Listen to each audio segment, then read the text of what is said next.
તો મિત્રો તમે ડેરી ફાર્મ તો ઘણા જોયા છે, પણ શું એવું ડેરી ફાર્મ જોયું છે જે સ્પેશિયલ ભેંસોને નાહવા માટે સ્વિમિંગ પુલ બનાવવામાં આવે? અહીંયા તમે જોઈ શકો છો ભેંસોને સ્પેશિયલ ગરમી માટે અહીંયા સ્વિમિંગ પુલ બનાવેલો છે અને અહીંયા તમે ભેંસો જોઈ શકો છો. આ બધી બંની નસલની ભેંસો છે ને એકથી એક ચડિયાતી ભેંસો છે. અત્યારે અમે આવ્યા છીએ કુંવરકા ડેરી ફાર્મમાં અમદાવાદમાં વિપુલભાઈના તબેલે. તમે જોઈ શકો છો પાછળ બહુ લાજવાબ ડેરી ફાર્મ છે. તો આ ડેરી ફાર્મની બધી A to Z જાણકારી મેળવીશું. અહીંયા કને બંની નસલની ભેંસો છે, કાંકરેજ નસલની ગાયો છે, તેમજ ગીર નસલની પણ ગાયો છે. તો આ વિપુલભાઈ છે. કેમ છો વિપુલભાઈ? બસ મજામાં ભાઈ. વિપુલભાઈ, આ તમારી પાસે જે આ સ્વિમિંગ પુલનો તમને કઈ રીતે આઈડિયા આવ્યો? જ્યારે કોરોના ચાલતો હતો બરાબર. ત્યારે પપ્પાને અમે ફાધર બધા બધા બેસતા હતા. ત્યારે પપ્પાને અચાનક વિચાર આવ્યો મોટા બાપુજીને એમને જી કે આપણે ભેંસો બધે ગામની ભેંસો ભેગી જાય છે તળાવમાં, તો ત્યાં ભેંસો લડન એ બધું થાય, એના કરતાં આપણું એક પર્સનલ સ્વિમિંગ પુલ જેવું તળાવ બનાવીએ. પર્સનલ સ્વિમિંગ પુલ જેવું બનાવીએ એટલે પછી ત્યાં કોરોનામાં જ બનાવી દો આપણે. જી, એટલે એક તો બારે જ્યાં તળાવમાં છોડવી ના પડે, આખા ગામની ભેંસો ભેગી થતી. હા, અને અહીંયા કને પોતાનું હોય તો ક્યાંય દૂર ન જવું પડે, ત્યાં નજીક ને નજીક. તો મિત્રો તમે જોઈ શકો છો બહુ લાજવાબ પુલ છે. આ કેટલામાં છે આ જગ્યામાં? 100 બાય 100 માં બનાવેલો છે ભાઈ. 100 બાય 100 માં બનાવેલો છે. આ બનાવવામાં કેટલો ખર્ચો થયો છે અંદાજે? બનાવવામાં તો ખાડો તો હતો જ, બરાબર.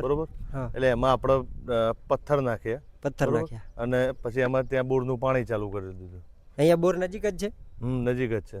અને એ બોરનું પાણી આમાં આવે છે? આમાં નાખી. એટલે પીવા માટે અલગ છે કે અહીંયા ખાલી બેસવા માટે? પીવા માટેનું અલગ છે, ત્યાં હવાડો છે. પીવા માટે ત્યાં હવાડો બનાવેલો છે. તો મિત્રો તમે જોઈ શકો છો બહુ લાજવાબ આયોજન કર્યું છે. અને આ ગરમી પણ ના લાગે ભેંસોને, સાથે સ્વચ્છ રહે ભેંસો, તેમજ દૂધ ઉત્પાદનમાં પણ ઘટાડો ના થાય. અને અહીંયા તમે ભેંસો જોઈ શકો છો, બધી બંની નસલની ભેંસો છે. તમે ક્યાંથી લાવો છો આ ભેંસો? બધી ભેંસો આપણે કચ્છ બનીમાંથી લીધેલી છે ભાઈ. બધી ટોટલ કચ્છ બનીમાંથી. આ કેટલી ભેંસો છે આમ ટોટલ તમારી પાસે હાલમાં? 101 ભેંસો ખરી. 101 ભેંસો જેવી છે. આ બધી આમ કેટલા દૂધ વાળી છે? બધી 5 લીટરથી ચાલુ છે, 10 લીટર દૂધ સુધી વાળી છે ભેંસો. એક ટાઈમનો 10 લીટર દૂધ વાળી પણ છે? 1 લીટરનું 10 લીટર વાળી બી છે. બરાબર. આમ તમે લાવો ત્યારે શું જોઈને લાવો એમ ભેંસ? બસ એની 1-2 પેઢી જોઈ લેવાની. બરાબર. કઈ નસલની છે, નામ બની નસલની જ છે ભેંસો, તો જોઈ લેવાની એની ખાસિયત ને બધું, કે કયા જીરાની છે ને એ બધું જોઈ લેવાની. બરાબર.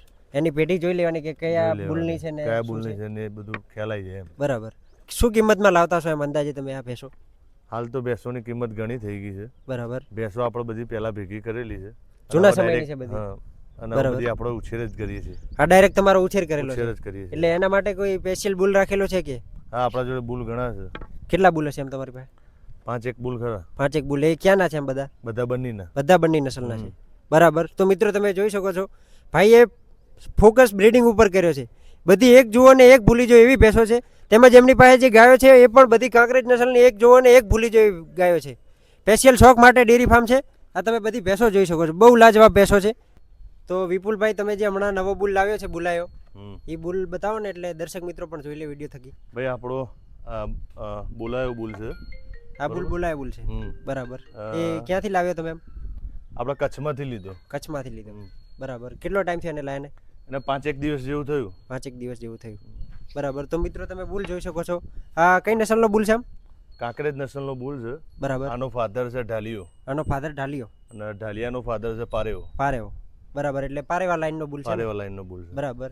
તો એની ખાસિયતો શું છે આમ? એક તો બોલાયાની માને દૂધ ઘણું છે. બરાબર. અને આના બચ્ચા બી સારા આવે છે. બરાબર.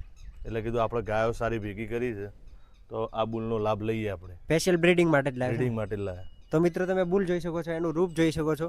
બુલ તો આપણે ઘણા જોતા હોય છે, પણ આવા બુલ બહુ ઓછા પ્રમાણમાં જોવા મળે છે. અને પારેવા લાઈનનો બુલ છે, ઓરિજિનલ કાંકરેજ નસલનો. એનું તમે મોઢું જુઓ, એના શિંગડા જુઓ, બહુ લાજવાબ બુલ છે.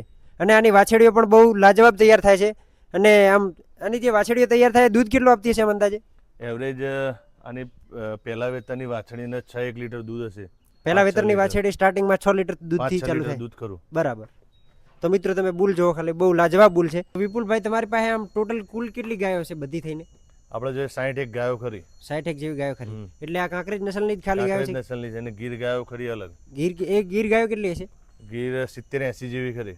70-80 જેવી ગીર ગાયો છે અને 61 જેવી કાંકરેજ ગાયો છે. તો બંનેમાંથી નસલ કઈ સારી એમ, કાંકરેજ કે ગીર? બંને આપણી દેશી નસલ જ છે.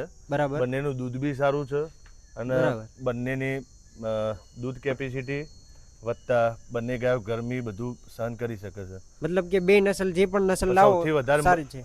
સૌથી વધારે મજબૂત કાંકરેજ ગાય. મજબૂત કાંકરેજ ગાય. કેમ એમાં શું એવી ખાસિયતો છે કે કાંકરેજ ગાયો રફ એન્ડ ટફ છે. રફ એન્ડ ટફ છે. બરાબર. અને કેટલી દૂધવાળી ગાયો છે એમ તમારી પાસે? ગીર ગાયોમાં આપણા જોડે 10-1 લીટર દૂધવાળી ગાય છે. બરાબર. 7 લીટર વાળી બી છે. પછી કાંકરેજમાં આપણા જોડે 10 લીટર વાળી દૂધવાળી ગાય છે. 10 લીટર દૂધ સુધીની એક ટાઈમનું, એટલે કે દિવસનું 20 લીટર દૂધ થયું. 20 લીટર દૂધવાળી ગાયો પણ છે તમારી પાસે. તો મિત્રો તમે અહીંયા ગાયો જોઈ શકો છો. બધી એક જોવો અને બીજી ભૂલી જો. એકથી એક ચડિયાતી ગાય છે. તમે એક જોઈએ અને પાછી બીજી જુઓ તો તમને એમ જ લાગે કે આ એની જ ગાય છે. પણ એમના તમે રૂપ જોવો, એની શીંગડી બધી રીતે લાજવાબ ગાયો છે. અને વિપુલભાઈએ સ્પેશિયલ બ્રીડિંગ માટે અને શોખ માટે બધી ગાયો ભેગી કરી છે.